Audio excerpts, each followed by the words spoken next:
ওয়াত্তিনি ওয়াজ্জাইতুন ওয়া তুরি সিনিন ওয়া হাযাল বালাদিল আমিন।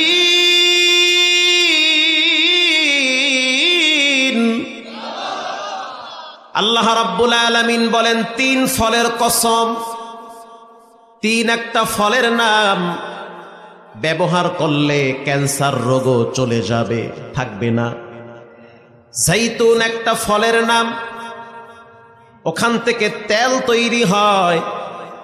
জাইতুনের তেল বড় দামি তেল। আল্লাহর রসুল জাইতুনের তেল ব্যবহার করত। সুবহানাল্লাহ। এই 2টা ফল অনেক দামি ফল।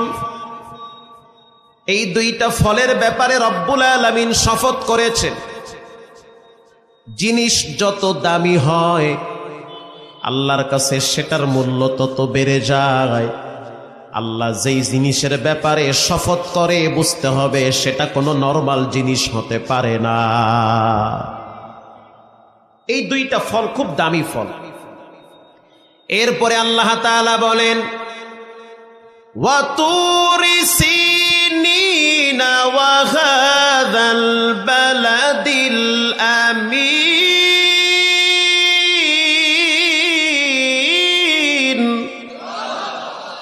গর্ব সূরা আদমি ইনসাবুদে আহমদ বু জাহালো হামনে কে সাবুদে। পৃথিবীর ভিতরে কে কালো কে পরিষ্কার এগুলোর কোনো ভেদাভেদ আল্লাহর কাছে নাই, বরং যার দিলটা যত ভালো আল্লাহর কাছে সে তত ভালো। সুবহানাল্লাহ, সে তত ভালো। আল্লাহ তাআলা বলেন, তুর পাহাড়ের কসম। তুর একটা পাহাড়ের নাম, সিনাই তুর। যেই পাহাড়ে দাঁড়াইয়া একজন নবী বিনা পর্দায় কথা বলেছেন তিনি হলো পয়গম্বর মুসা আলাইহিস সালাম। আল্লাহর সাথে কথা বলতে বলতে একটা ভাব তৈরি হয়ে গেছে।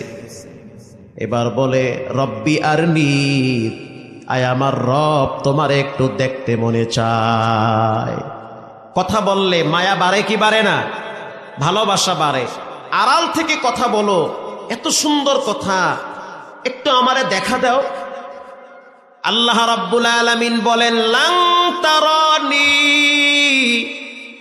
মুসা তোমার চর্ম চোখ দিয়ে আমি আল্লাহরে দেখতে পারবা না। মুসা নবী কি ঠান্ডা নবী না গরম নবী? নরমাল গরম না বেশি গরম? বেশি গরম। মুসা আলাইহিস সালাম বললেন, যা আমি দেখবই দেখব। আল্লাহ রাব্বুল আলামিন বললেন, মুসা তাহলে একটু তুর পাহাড়ের দিকে তাকাও। মারহাবা, পাহাড়টার দিকে তাকাও। ফালাম্মা তাজাল্লা রব্বুহু জাআলা দাক্কা, একটু তাকাও পাহাড়ের দিকে। যদি পাহাড়ের দিকে তাকাও তো আমার একটা নূর তুমি দেখতে পাবে।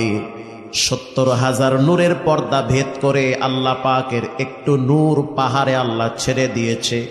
মুসা আলাইহিস সালাম তাকাবার সাথে সাথে বেহুশ হয়ে গেছে। পুরা পাহাড়ে আগুন ধরে গেছে। আল্লাহু আকবার। সেই পাহাড়ের সুরমা দিয়া মানুষ চোখে লাগায়। আল্লাহর হাবিব সুরমা ব্যবহার করত। কেউ যদি সুরমা ব্যবহার করে তার চোখের পাওয়ার নষ্ট হবে না। কেউ যদি সুরমা ব্যবহার করে তার ব্রেন ঠান্ডা থাকবে। এখন তো বাংলাদেশে অরিজিনাল সুরমা পাওয়া যায় না।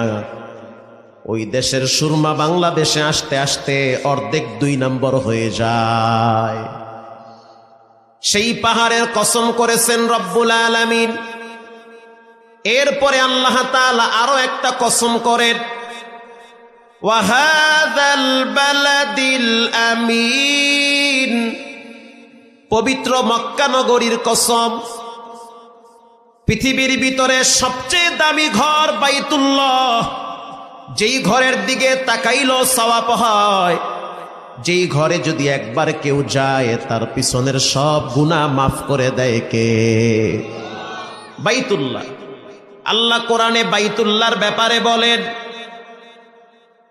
ইন্না আউওয়ালা বাইতিন